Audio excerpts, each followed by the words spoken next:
सलमान खानच्या घराबाहेर गोळीबार प्रकरणी गोळीबारामध्ये वापरलेली दुसरी बंदूक आणि काही जिवंत काडतुसं जप्त करण्यात आली आहेत। मुंबई क्राईम ब्रांचने तापी नदीतून ही हस्तगत केलेली असून सलग दुसऱ्या दिवशी तापी नदीमध्ये सर्च ऑपरेशन सुरू आहे। तर या ठिकाणी आता दुसरी बंदूक आणि काही जिवंत काडतुसं सुद्धा सापडल्याचं कळतंय। मुंबईहून यासाठी क्राईम ब्रांचची टीम सुरतला रवाना झालेली होती। तर सलमान खानच्या घराबाहेरील गोळीबार प्रकरणी आता नवी माहिती समोर येते। या संपूर्ण प्रकरणाचा तपास अद्याप सुरू आहे।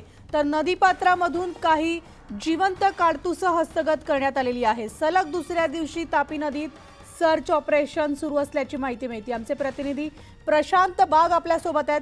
प्रशांत, अतिशय महत्त्वाची बातमी आहे, कारण सलमान खानच्या घराबाहेरील गोळीबार प्रकरणी आता पोलिसांनी नवं सर्च ऑपरेशन सुरू केलेलं आहे आणि जिवंत काडतुसं सुद्धा सापडल्याचं कळतंय। काय अपडेट्स?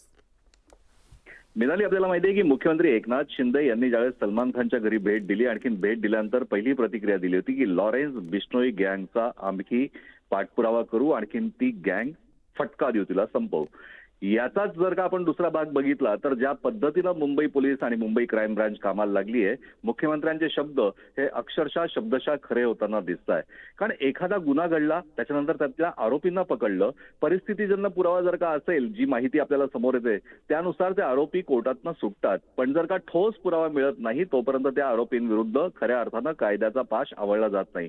मुंबई पोलिसांनी ज्या पद्धतीनं सुरतला जी माहिती होती की तापी नदीमध्ये यांनी रिव्हॉल्वर फेकलं, त्यांना तिथे नेलं, त्या ठिकाणी तापी नदीची छाननी केली, आणखी गोताखोरांच्या माध्यमातून मुंबई क्राईम ब्रांचच्या पोलिसांना गुजरातमध्ये सुरतमध्ये सगळ्यात मोठं यश मिळालं। काल आज पुन्हा एकदा यश मिळालं, काडतूस सुद्धा मिळाले, जिवंत काडतूस सुद्धा मिळाले, आणखी त्याचबरोबर या गुन्ह्यामध्ये वापरलेले वेपन अर्थात रिव्हॉल्वर सुद्धा मुंबई पोलिसांच्या ताब्यात लागलेले आहेत।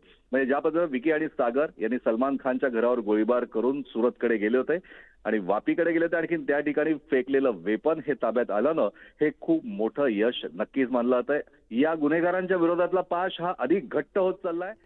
अगदी बरोबर, याचा तपास अजूनही सुरू आहे। याचे सगळे अपडेट्स प्रशांत घेत राहू। तुर्तास धन्यवाद।